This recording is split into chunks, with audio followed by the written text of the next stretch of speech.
السلام عليكم أصحاب تسود dhawaada shirkii Mareykanka iyo waliba Iiraan maanta uga qabsoomay caasimadda waddanka Islaamabad ee Pakistan ayaa soo dhamaaday iyadoo wax heshiisa labada dhinac aysan gaarin 21 saacadood ayay wada hadlayeen waliba wada hadal kuma ahayn mid inta hal mar la fariistay la dhameeyay waa la kala tagayay waa la isku soo laabanayay koox walibana dadkeeda banaanka u joogo wadamadii ay uga soo tageen ayay la xiriirayeen sida Iiraan oo kale mujtaba qamani hogaamiyaha sare ayay la xiriirayeen iyo madaxdooda caasimadda waddanka Iiraan ee Tehran joogta wafdiga Mareykanka oo madaxweyne ku-xigeenka uu hogaaminayana waxay la soo xiriirayeen madaxweyne Trump wasiirka arrimaha dibadda iyo sidoo kalena xubno kala duwan oo xitaa taliyaal ciidan ay ku jiraan iyo wasiirka maaliyadda sida uu sheegay madaxweyne ku-xigeenka JD Vance labadan dhinac mid waliba waxaan ognahay Mareykankuna ilaa iyo 15 qodob ayuu watay Iiraanna ilaa iyo 11 qodob ayay wadatay marka wada hadalkii waa soo dhamaaday 21 saacadood ayuu socday wax heshiisana lama gaarin waa lagu soo kala tagay marka shir jaraa'id ayaa waxa qabtay hadda xilligan waaga waa u bariyay dalka Pakistan madaxweyne ku-xigeenka Mareykanka oo wafdiga Mareykanka hogaaminaya JD Vance ayaa shir jaraa'id qabtay waxna uu sheegay in shirkii wax natiijo ah ama heshiis uusan ka soo bixin 21 saacadood ay wada hadlayeen isla markaana arrintan ay u xun tahay Iiraan oo Mareykanka aysan u xumayn waxa uu yiri warka fiican waxa uu yahay yiri inaan wada hadalnay isla markaana qodobo dhowr aan ka wada hadalnay laakiin warka xun waxa uu yahay inaanan wax heshiis gaarin oo Mareykankana aan ku laabanayno shirku maanta oo kaliya ayuu ahaa haddii qodobada inta badan horumar laga sameyn lahaa shirku waa uu sii socon lahaa maanta oo axada laakiin maadaama qodobadii ugu muhiimsanaa ee ugu horeeyay la isku mari waayay waxay noqotay in wafdi waliba waddankiisa uu dib ugu soo laabto waxa la arkay wafdiga Mareykanka oo la sagootinayo garoonka u socda isla markaana doonaya inay Mareykanka dib ugu soo laabtaan madaxweyne Trump waxa uu ka qayb galaya afeerka la yiraahdo UFC-ga Miami oo gabadhiisa la arkay amaba ifaanka iyo waliba wasiirka arrimaha dibadda oo la socdo waxa la arkay shirka jaraa'id markii uu qabtay kadib madaxweyne ku-xigeenka wasiirka arrimaha dibadda oo dhegta wax ugu sheegaya sida sawirkan aad ka aragtaan madaxweyne Trump isla markaana la socodsiinaya in shirkii aan wax heshiis laga gaarin Trump maanta goor hore mar aqalka cad uu ka tagayay ayaa la weydiiyay leeyahay ka wada hadalka ka waran waxa uu yiri waa la wada hadlayaa wada hadalku waa uu socdaa laakiin haddii natiijo ay ka soo baxday haddii aysan ka soo bixinba aniga waxba ma aysan iga gelin oo macna iyo ma sameynayso marka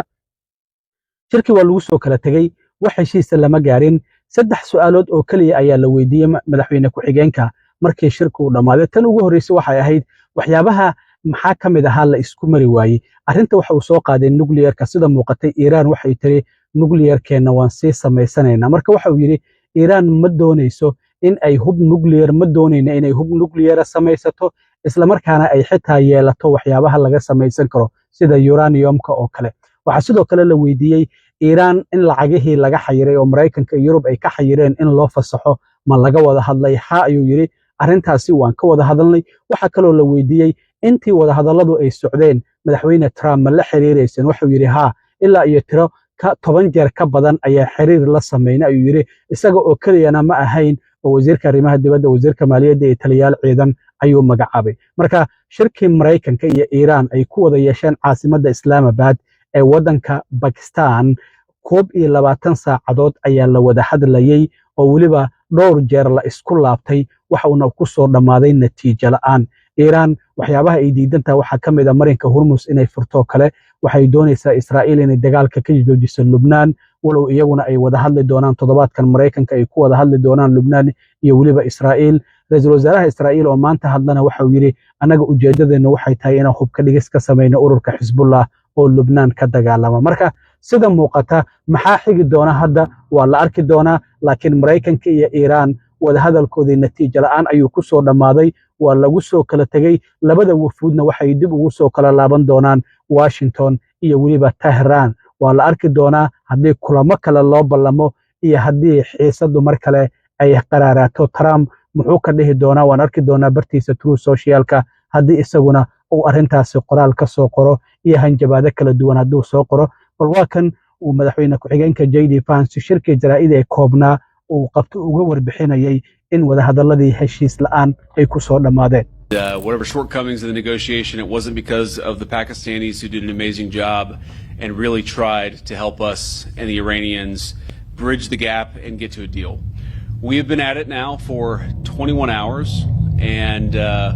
we've had a number of substantive discussions with the Iranians. That's the good news. The bad news is that we have not reached an agreement, and I think that's bad news for Iran much more than it's bad news for the United States of America. So we go back to the United States having not come to an agreement. We've made very clear what our red lines are, what things we're willing to accommodate them on, and what things we're not willing to accommodate them on. And we've made that as clear as we possibly could, and they have chosen not to accept our terms. I won't go into all the details because I don't want to negotiate in public after we've negotiated for 21 hours in private. But the simple fact is that we need to see an affirmative commitment that they will not seek a nuclear weapon, and they will not seek the tools that would enable them to quickly achieve a nuclear weapon. That is the core goal of the President of the United States, and that's what we've tried to achieve through these negotiations. Again, their nuclear program, such as it is, the enrichment facilities that they had before,